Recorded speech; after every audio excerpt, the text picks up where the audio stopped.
الحمد لله رب العالمين، والصلاة والسلام على نبينا محمد وعلى آله وأصحابه ومن تبع لهم بإحسان إلى يوم الدين.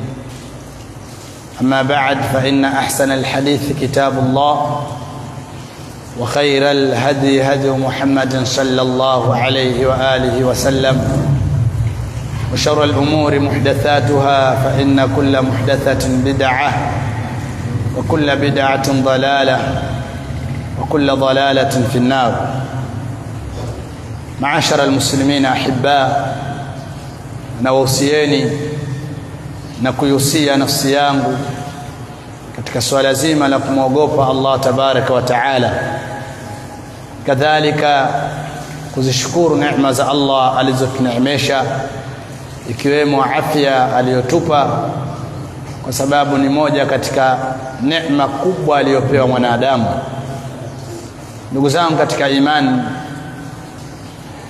katika liqaa yetu hii ya leo, kwenye kalima yetu ya siku hii ya leo ya yaum as-sabt,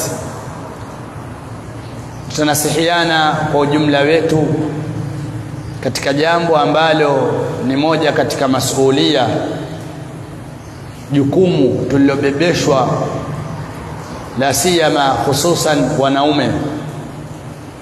Na jukumu hili Allah subhanahu wa ta'ala atawauliza wanadamu waliobebeshwa jambo hilo, au atawauliza wanaume ambao wao wamebebeshwa jambo hilo mbele ya Allah subhanahu wa ta'ala. Yawezekana Muislamu akayaona maisha yake haya anayoishi ni maisha ambayo hayana uchunguzi, kwa sababu hakuna mtu anemfuata nyumbani kwake kumuuliza ripoti ya vipi anaishi, lakini afahamu kwamba yupo anayeandika kila analolifanya mwanadamu. Yaqulu Allah subhanahu, ma yalfidhu min qawlin illa ladayhi raqibun atid. Hatotamka mwanadamu kauli yoyote atakayoitamka isipokuwa yupo mbele yake malaika anayeandika na anayahifadhi. Katika Qur'ani Allah subhanahu akasema, ahsahumullahu wa nasuhu. Allah ameyahifadhi matendo yao na wao wakajisahulisha nayo. Kwa hiyo mwanadamu asifikirie kamwe kwamba yeye ameletwa hapa duniani halafu hakuna udhibiti. Sasa katika zile nasaha tunazonasihiana, hususan kwa wanaume, kuna jukumu ambalo Allah ametubebesha kwa familia zetu, wake zetu na watoto wetu. Na ikiwa Muislamu hatosimama vizuri katika jukumu hili, aweza akapata hasara siku ya Kiyama. Nasaha zangu za leo nitazielekeza kwenye hadithi hii ya Mtume sallallahu alayhi wa alihi wasallam. Asema Mtume sallallahu alayhi wa alihi wasallam, kafa bil mar'i ithman, yatosha kwa mtu kuhesabiwa yeye ni muovu.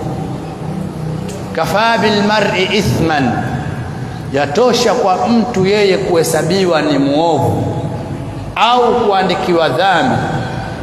An yudayya liman yaulu, kwa kuwanyonya, kuwadharau, kuwanyongesha, kuwapa dhiki na tabu wale watu wa familia yake.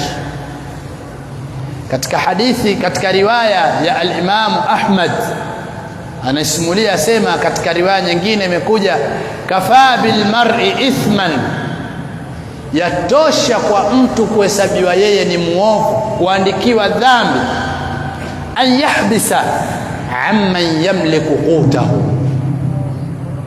kafa bil mar'i ithman, yatosha kwa mtu yeye kuhesabiwa ni muovu na akaandikiwa dhambi au akaangamizwa kwa dhambi hiyo.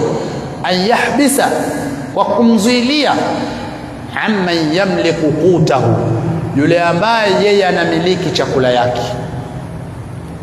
Ndugu zangu katika imani, Katika maisha yetu haya sisi ya kawaida tunayoishi, aweza leo mwanaume akaingia yeye katika restaurant yoyote huko mitaani, akaingia yeye katika sehemu za vyakula vizuri, akajipiga fruti yake, akajipiga yeye al-ankasus, akajipiga yeye maziwa, akajipiga yeye kisinia, lakini familia yake nyumbani kule wanakula mihogo na chumvi.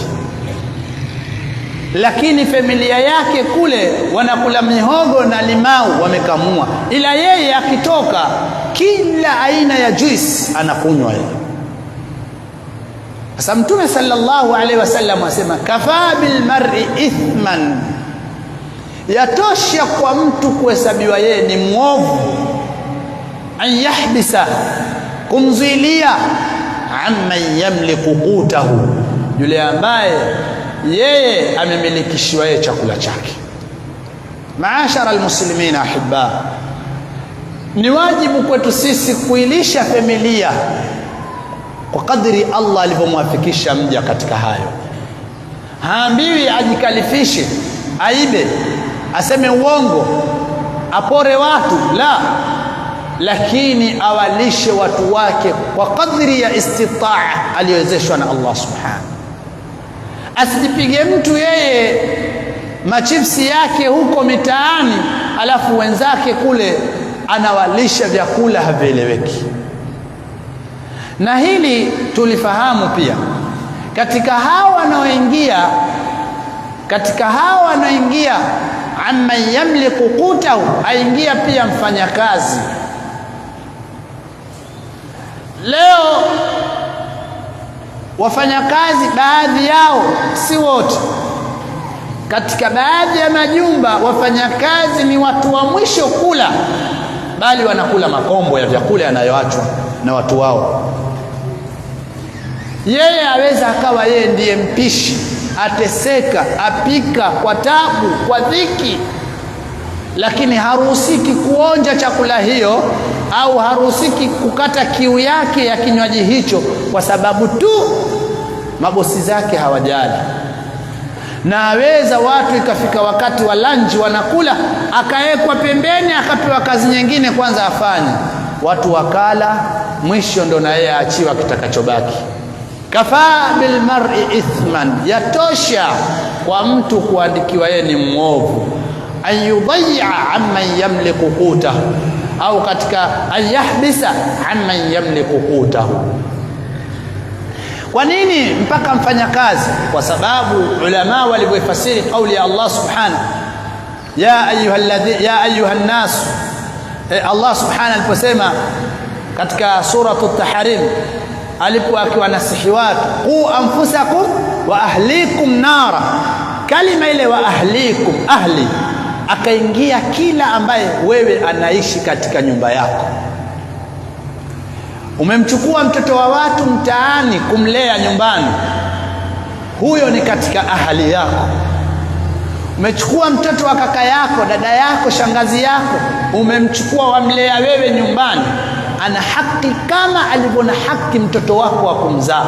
Tofauti yake hakurithi tu wala humrithi, lakini huyu apaswa yeye umlishe, umvishe na umpe maskan, malazi mazuri.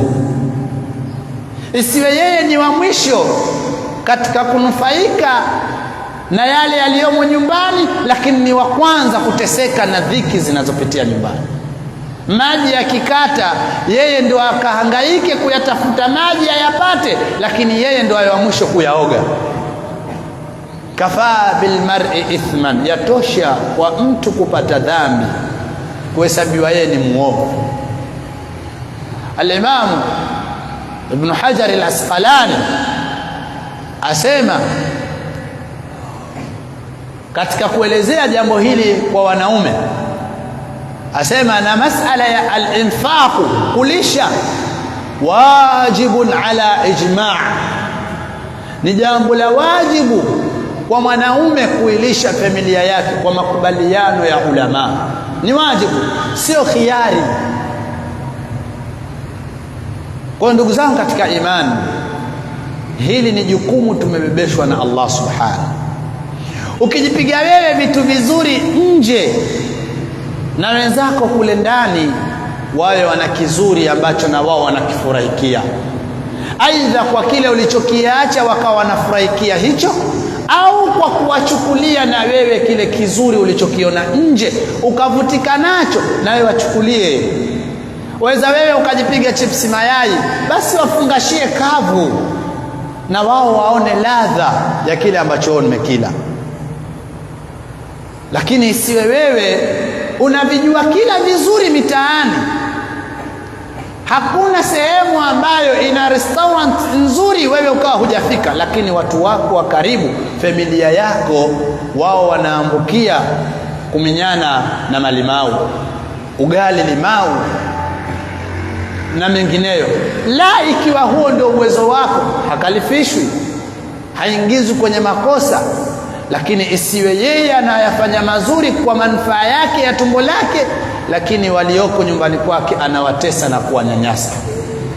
Yaqulu nabii sallallahu alayhi wasallam, kafa bil mar'i ithman, yatosha kwa mtu kuwa yeye ni muovu, an yudhayya, kuwanyongesha, kuwafanya duni, kuwatia huzuni, amman yaulu, wale watu wa karibu yake anaowasimamia.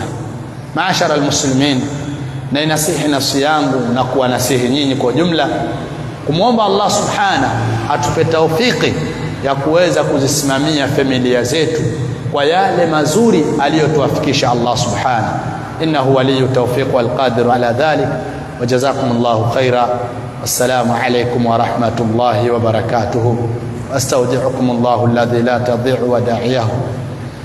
سبحانك اللهم بحمدك أشهد أن لا إله إلا أنت أستغفرك وأتوب إليك.